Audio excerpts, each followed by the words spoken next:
안녕하세요. 저는 김정아라고 합니다.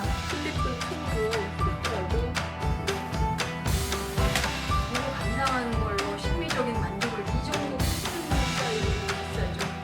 1m짜리, 1m. 자란 것도 막. 살아오면서 참 여러 가지 덕질을 했는데요.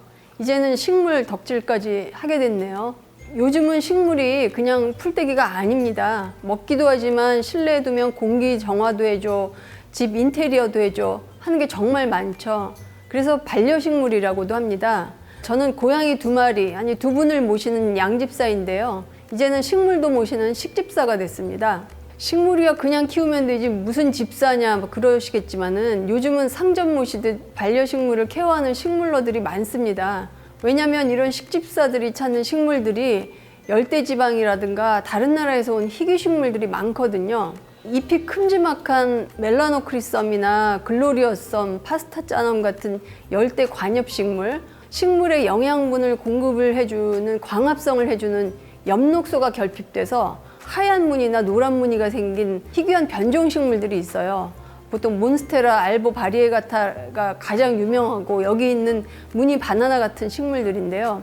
이런 식물들은 원래도 값이 싸지는 않았어요. 그런데 올해 전 세계를 휩쓴 코로나 사태로 여행 못 가고 집에 있게 된 사람들이 가드닝 인구가 된 거죠. 집에 있으면서 식물을 가꾸는. 그러다 보니까 가격이 폭등하고 있어요. 가격이 폭등하니까 또 식테크라고 해서 식물이 이제는 재테크 대상이 된 거고요. 열대지방에서 1m 가까이 자라는 멜라노크리썸이나 이런 필로덴드론 식물들, 그리고 인맥이 굉장히 화려한 안스리움 종류들, 이런 식물들은 보기만 해도 굉장히 멋있습니다. 이국적인 매력도 넘쳐나고요.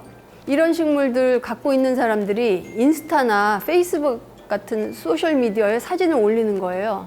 원산지가 열대지방이나 아열대지방인 이런 몬스테라 혹은 필로덴드론 속에 속하는 잎이 큰 식물들, 이런 식물들은 보통 수입을 하면 6개월간 국내에서 격리 재배를 합니다. 그래서 다른 식물들보다는 기본적으로 좀 비쌌죠. 근데 찾는 사람까지 늘어나니까 1, 2년 사이에 가격이 10배 가까이 올랐다고 합니다. 일찍부터 이런 식물에 관심을 갖고 수입해서 키웠던 원예업자들, 그리고 개인적으로 수입해서 번식해 오던 분들이 대박이 난 거죠. 물론 이분들도 지금은 수입 비용 자체가 늘어서 그렇게 많이 벌지는 않았다고는 하지만요. 개인 컬렉터들 같은 경우도 이렇게 수요가 늘어나니까 몇 년 전부터 이런 알보몬스테라나 안스리움, 필로덴드론들을 키우다가 번식을 해서 팔아요. 그러니까 마디마디 토막을 내서 삽수를 순화를 한다고 보통 하는데요. 2년 전에는 한 20만 원 정도면은 잎이 너댓장 정도 있는 알보몬스테라를 살 수 있었다고 하더라고요. 근데 알보몬스테라는 일반 몬스테라만큼 그렇게 잘 자라지는 않아요. 특히 하얀 무늬 있는 부분이 물을 많이 줘도 타들어가고 물이 없어도 타들어가고 해가 많이 비쳐도 타들어가고, 그래서 그런 어려움이 좀 있거든요. 잘 키운 경우에는 1년 정도면 잎이 10장 이상 나오니까 거의 10토막으로 번식해서 팔 수 있다는 거죠. 기근이 달려있는 잎 한 장을 단위로 팔 수가 있는데 이게 만약에 무늬가 좋으면 거의 20만 원에서 40만 원 사이를 불러요. 그래서 중고 사이트에는 정식 뿌리도 없이 기근 달린 잎 한 장에 50만 원 받겠다는 판매자들도 나타나고 있습니다. 뿌리가 있는 정식 묘로 된 알보몬스테라 같은 경우는 이미 잎 한 장에 50만 원을 요구하는 판매자들도 있고요. 그러면은 단순히 생각을 해봐도 알보몬을 2년 키웠을 때 잎 한 장당 수익률이 1000%가 넘는다고 할 수가 있는 거죠. 그리고 잎 장수가 늘어난 거 생각하면 수천 %가 되는 거고요. 안스리움 리갈레 같은 경우 올 들어 가격이 엄청 올랐어요. 번식이 몬스테라나 필로덴드론 종류보다는 어렵고 오래 걸리다 보니까 외국 가격보다 국내 가격이 훨씬 비쌉니다. 이제 막 식물 키우는 취미가 생긴 식집사라면은 꼭 드리고 싶은 말씀이 있어요. 식물이 재테크 대상이 된 역사는 길죠. 17세기 네덜란드 튤립 투기가 유명한데요. 그 당시 바이러스에 의해서 돌연변이 무늬가 생긴 샘페르 아우구스투스라는 튤립은 집 한 채 값까지 올랐다고 하더라고요. 지금은 인기가 시들었지만 우리나라에서도 난이나 선인장이 재테크 대상이 된 적이 있어요. 화분 하나에 100만 원, 1000만 원씩도 했었고요. 그런데 난이 가격이 비싸지니까 바로 조직 배양으로 공급이 대규모로 늘어난 거죠. 식물 시장도 귀하고 가격이 올라가면 공급이 늘어나는 쪽으로 움직이거든요. 지금 한국 식물 시장은 제가 17년 이상 일했던 주식 시장이랑 굉장히 비슷해요. 어떤 기업 주식이 계속 폭등하는데 그 회사 주식을 내가 안 갖고 있으면 나만 돈 벌 기회를 놓치는 것 같아서 초조해지잖아요. 그러면은 그 회사 주식의 주가 수익 비율이라고 하죠. 퍼라든가 본질 가치고 뭐고 이미 비싸진 주식을 추격 매수해요. 근데 추격 매수하면 어떻게 돼요? 반드시 주가가 떨어지죠. 저는 무늬식물이나 희귀식물품도 비슷하다고 봅니다. 빨리 사서 번식하고 돈을 벌자는 생각에 말도 안 되게 비싼 가격으로 매물이 나와도 순식간에 품절이 되죠. 그런데 식물은 기호품이에요. 기호라는 거는 늘 변하고 또 대체가 가능하거든요. 해외여행이 다시 시작이 되고 또 경기가 좋아져서 고용이 늘어나면 아마 식물 처분하려는 사람들이 늘어날 겁니다. 그러면은 가격이 떨어지고 팔고 싶어도 그때는 못 팔 수도 있어요. 또 가격이 폭등한 안스리움 같은 식물들은 조직 배양을 분명히 누군가는 할 텐데 그러면 공급이 늘어나거나 수입도 규제가 풀리면 가격이 떨어질 거거든요. 내가 10만 원에 사는 이 식물이 누군가는 1, 2년 전에 10,000원에 사서 그것도 잎을 10배 늘리면서 번식을 한 거죠. 내년에 이거를 10배 넘는 100만 원에 팔 가능성은 더 희박하죠. 왜냐하면 이미 나한테 판 사람이 10배 번식한 만큼 팔았으면 그걸 가진 사람도 10배 늘어나 있거든요. 그렇게 생각을 하셔야 돼요. 알보몬스테라나 희귀 필로덴드론을 꼭 들이시려는 분들은 식테크 차원이 아니라 이렇게 생각을 해보세요. 이 식물이 내가 보기만 해도 즐거운지, 나한테 위안을 주는지, 혹은 되팔지 못해도 이 식물 가격이 내가 즐겁기 위해서 무리 없이 지불할 수 있는 범위 내에 있는지 꼭 생각해 보시고 희귀식물을 구매하시기를 당부드립니다.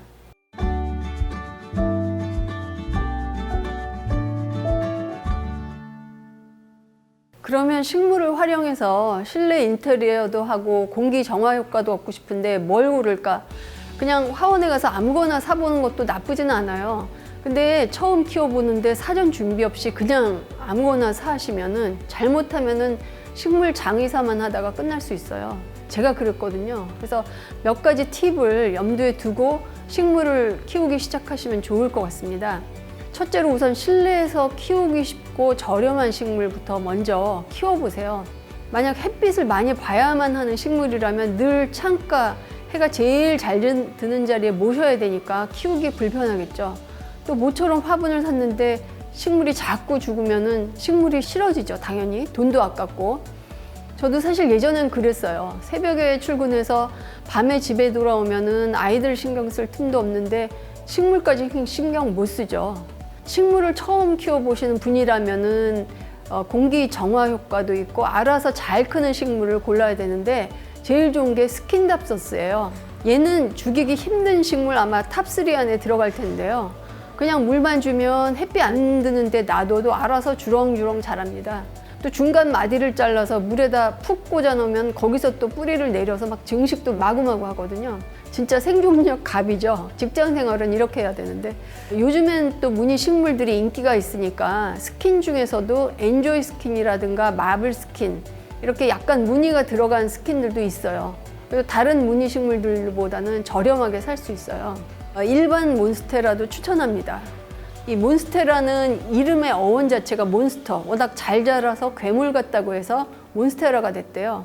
북유럽 스타일 인테리어 사진 보면 커다란 야자잎이나 찢어진 커다란 초록잎 같은 게 자주 나오거든요. 따뜻한 열대지방에 대한 선망이죠. 저도 실내 인테리어로 식물을 들이려고 했을 때 제일 먼저 샀던 게 이 몬스테라예요. 꽃을 좋아하는 분이라면 수국 같은 것도 키우기가 쉬운 편이에요. 실내에서 햇빛 잘 보여주고 물을 매일 줘도 꽃이 굉장히 오래 피어 있거든요. 겨울에 월동을 잘 시키면은 다년생으로 꽃을 볼 수도 있고요. 스파티필름이나 관음죽, 테이블 야자 같은 식물도 키우기 쉬워서 추천하는 식물이에요. 이런 애들은 꼭 해가 잘 드는 장소에 둬야 되는 것도 아니에요. 스파티필름 같은 경우는 저희 집에 화장실에 뒀는데도 화장실에서 꽃까지 피더라고요. 무늬계에서는 가성비 갑이라고 불리는 식물이 있어요. 그게 뭔가 하면 무늬싱고니움이라는 거예요. 무늬싱고니움은 무늬식물치고는 무늬도 굉장히 예쁘게 나오는데 가격도 한 촉당 보통 10,000원 내외라서 비싸지는 않고 키우기도 굉장히 쉽습니다. 저는 장미는 추천하지 않아요. 이 장미라는 게 마당, 야외에서는 쉽게 잘 크지만 실내에서 키우면은 벌레도 잘 생기고 곰팡이도 잘 생기고, 그렇다고 실내는 벌레가 생긴다고 약 뿌리기도 쉽지가 않고요. 그래서 실내에서는 잘 키우기 어려운 것 같아요. 저도 식집사 초기에 실내용 장미 화분을 3개를 샀는데 셋 모두 흰가루병이 생겨서 결국은 다 초록불로 보냈어요. 집에서 키우는 식물들이 죽는 경우는 2가지예요. 물을 안 줘서 말라 죽는 경우, 식물을 키운 지 얼마 안 된 단계에서는 또 지나친 관심으로 물을 너무 자주 줘서 과습으로 죽이는 경우가 많아요. 식물 키우다 보면 물 주는 게 참 쉬운 것 같이 보이지만 어려워요. 보통 화원에서 식물을 사면 물을 며칠에 한 번 주냐 물어보시잖아요. 근데 이거는 사실 의미가 없어요. 화분 재질이 토분인지 플라스틱 화분인지에 따라서 다르고, 또 화분을 창가에 놓는지 거실 테이블에 놓는지 있는 환경에 따라서도 물이 마르는 게 다 다르거든요. 또 흙의 종류나 상태에 따라서도 물 마름이 다르고요. 그래서 물 주는 거는 저도 아직도 굉장히 어렵습니다. 일단 기준은 식물에 따라서 물을 좋아하는 식물이 있고 또 좀 마른 듯하게 키워야 잘 크는 식물이 있어요. 그게 익숙해질 때까지는 식물 이름표에 메모를 해서 꽂아놓고 한두 달 지나면 이 식물은 물은 어떻게 줘야 될지 머리에 넣는 거죠. 대개는 겉흙의 상태를 보고 완전히 말랐다 싶을 때 아래로 흘러나올 만큼 푹 주는 경우가 가장 많습니다. 흙의 겉표면이 말라도 속의 흙은 젖어 있을 수가 있어요. 근데 물을 좋아하지 않는 식물들은 속의 흙이 젖은 상태에서 물을 주면 뿌리가 물러버려요. 그래서 저는 보통 화분 옆에 일회용 나무젓가락을 두고 이렇게 한번 꽂아봐요. 나무젓가락에 젖은 흙이 묻어나오면은 속의 흙이 말랐는지 젖은 상태인지 이렇게 알 수가 있는 거죠. 그래서 이렇게 접근하기 쉽고 인터넷에서도 쉽게 구할 수 있는 식물을 우선 키워보시고, 만약 열대 관엽식물, 잎이 멋있는 또 무늬식물, 희귀식물에 관심이 생겼다. 그러면은 희귀식물이 전시돼 있거나 판매하는 그런 화원들이 지역마다 몇 개씩은 있습니다. 검색을 해보시면은 아실 수가 있어요. 단 처음으로 열대 관엽식물을 들이신다면은 가격을 잘 알아보시고 절대로 성급하게 들이지는 마세요. 식물 커뮤니티 같은데 가입하셔서 우선 가격 정보라든가 키우기 어려운지 쉬운지 충분히 알아보신 다음에 키워도 늦지 않거든요.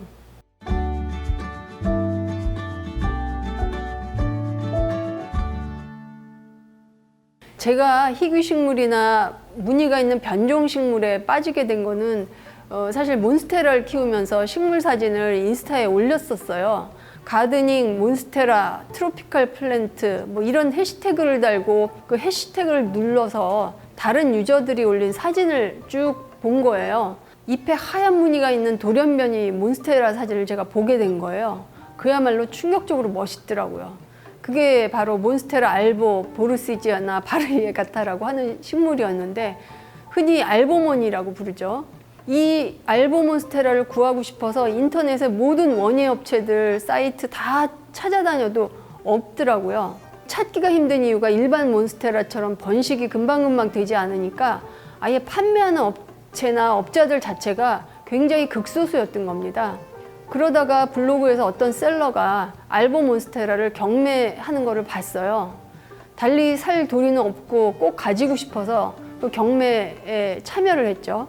그래서 끝까지 매달려서 결국은 제가 고가로 낙찰을 받았습니다. 현재 2개의 알보 몬스테라를 키우고 있는데요. 1호 알보 몬스테라는 아까 말씀드린 그 경매로 구입을 한 거고, 2호는 삽수라고 해서 성체를 줄기별로 토막내서 블로그에서 어떤 분이 파시는 거를 제가 선착순 댓글로 달고 샀어요. 이런 변종식물, 희귀식물을 구하는 경로는 여러 가지가 있습니다. 첫 번째로 희귀식물을 일찍부터 수입해서 번식해온 일부 업체들이 블로그에서 분양을 하는 방식인데요. 대개는 선착순 방식으로 분양을 합니다. 그러면 댓글을 빨리 달아서 사는 방법이 대표적인데요. 선착순 댓글 경쟁이 굉장히 엄청납니다. 하도 경쟁이 치열하다 보니까 글이 올라오자마자 댓글이 뭐 100개씩 달리고 그래서 매크로 쓰는 거 아니냐 이런 논란도 벌어지고 어떤 식물러들은 온 가족이 동원돼서 댓글을 달기도 합니다. 두 번째로는 식물 커뮤니티들이 여러 가지 있어요. 거기 가입해서 개인 분양을 받는 방법인 거죠. 보통 식물 카페라 불리는 커뮤니티들은, 인터넷 커뮤니티들은 여러 군데가 있는데 거기 가끔씩 일찍부터 이런 희귀식물을 키운 분들이 개인 분양 글들을 올립니다. 물론 개 중에는 오래전에 본인이 싸게 샀으니까 거기서 크게 가격을 높이지 않고 저렴하게 분양하는 분들도 있어요. 하지만 이분들도 요즘은 워낙 시중 가격이 오르다 보니까 판매 가격을 올려서 파는 추세죠. 세 번째로는 지금 제가 있는 식물 카페 같은데요. 최근에는 경기도 남부나 북부 쪽 화훼단지에서 멀지 않은 곳 부근에 식물 카페 컨셉으로 이렇게 차도 마시고 식물 구경도 하고 또 식물을 살 수도 있는 식물 카페들이 여러 개 생겨났어요. 제가 지금 있는 이곳도 열대 관엽식물을 키우는 식집사들 사이에서는 굉장히 유명한 식물 카페거든요. 그래서 이런 식물 카페들이 있는 지역을 식세권이라고 부르는 말이 있을 정도입니다. 이런 곳에서도 눈에 띄게 희귀한 식물들은 비매품이기는 해요. 하지만 직접 보고 카페 사장님이라든가 매니저분들하고 상의도 하고 추천을 받아서 좀 안목을 키운 다음에 식물을 들이면 좋을 것 같습니다. 네 번째로는 가장 많이 이용되는 경로인데 인터넷 중고거래 커뮤니티예요. 근데 거기는 사실 처음 식물 사는 분들한테는 추천하지 않아요. 특히 열대 관엽을 키워본 경험도 없이 중고거래 사이트나 식물 커뮤니티나 블로그에 올라오는 삽수 혹은 몽둥이라고 해서 아주 잎도 뿌리도 없고 기근도 없고 아주 마디를 토막낸 거 사는 경우가 있는데 이런 거는 조심하셔야 됩니다. 이런 것들 순화를 하려면은 굉장히 힘들거든요. 초보인 분들은 이 몽둥이를 사서 몇 달간 마음고생을 하기도 하고 그래도 성공하면 다행인데 계속 썩어 들어가서 포기하는 경우도 많습니다. 가끔 양식물량인 판매자가 줄기가 썩어 들어가는 거를 파는 경우도 있어요.